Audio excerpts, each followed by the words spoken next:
Have you ever found a dull piece of clear sea glass and wondered why it looks that way?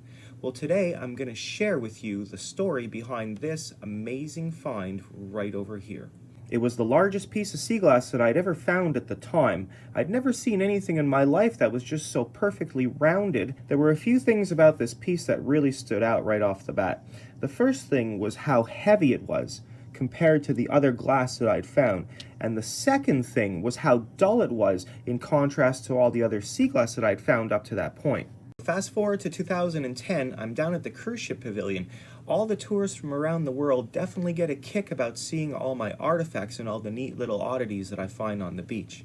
This one particular woman, I could just hear her talking to herself. She was like, wow, and she was smiling, and she just thought that everything was so amazing.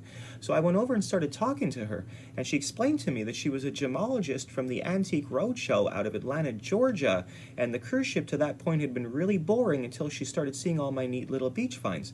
I was really lucky that day because she spent a couple of hours with me and shared a lot of the knowledge that she'd acquired over a lifetime of looking at antiques and glassware. She explained to me that this is actually a piece of lead crystal from an old alcohol decanter. All crystal is glass. They're both produced in the same manner. The only difference is the materials that's used to make them.